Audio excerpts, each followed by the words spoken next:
Me emrin e Allahut, mëshiruesit, mëshirbërësit, e selamu aleikum. Wa aleikum selam. Ja, sa kënaqësi që u takuam përsëri në ciklin ton të emisioneve. Gjyshja sot ka përzgjedhur për ju një histori dhe një hadith të mrekullueshëm për bujarin. Tregimi i sotëm titullohet Dumani. Na ishte një herë një burr shumë i pasur, por shumë bujar. Kjo është më e bukura. Ai quhej Hatem. Kafshët e tij shpërndaheshin kope në përkullota. Hatemi ndinte kënaqësi të madhe kur e ndante ushqimin e tij me të tjerët. Ai kishte një kalë të zi që quhej Duman. Dumani ishte një kalë kaq i bukur, siç thot populli, i kishte shokët e rrallë. Në çdo vend flite për të dhe për shpejtësinë e tij. Njerëzit thonin se ky kal është i shpejtë si era dhe si shqiponja.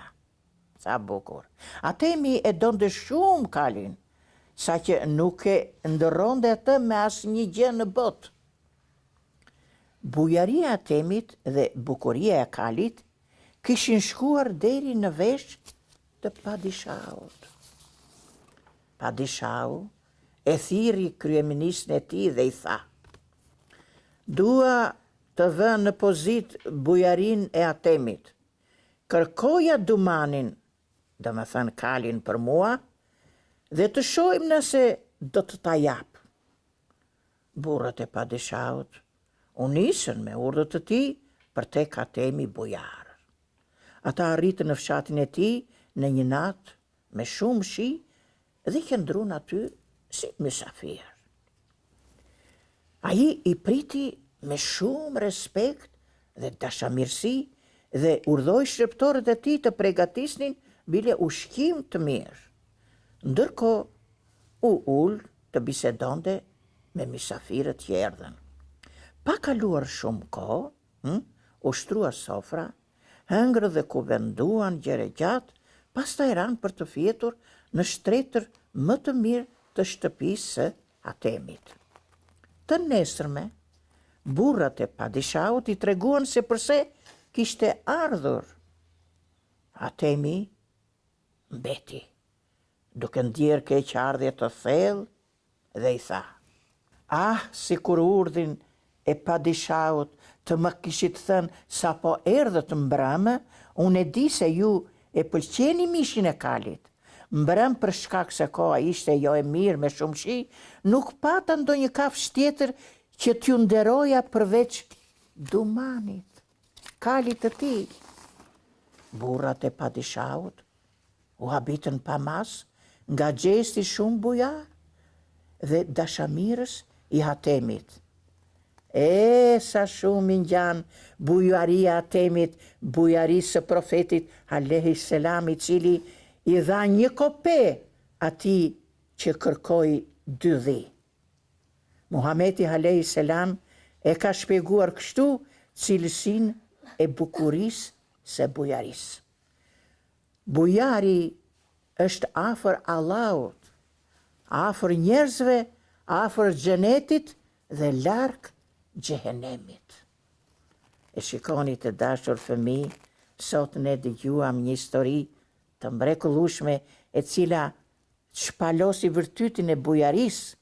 Të gjithë juve, fëmijë të dashur, duhet ta përvetsoni këtë mësim madhështor nga i dërguari i Zotit Muhamedi alayhi selam, i cili tha: bujari është afër Allahut, afër njerëzve, afër xhenetit dhe larg xhehenemit.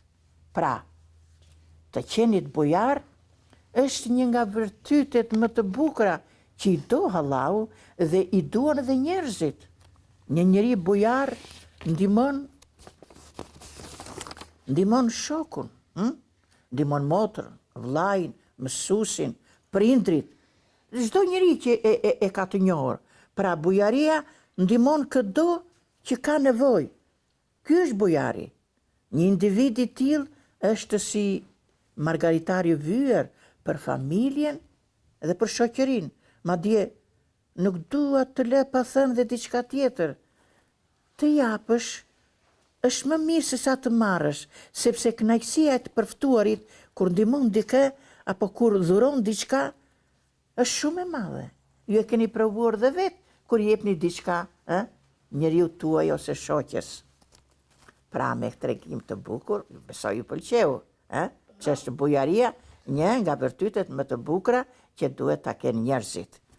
Edhe sot takimit ton, i erdhi fundi, ne do të rishihemi shumë shpejt, koha kalon, me një histori tjetër, me hadithe të mrekullueshme.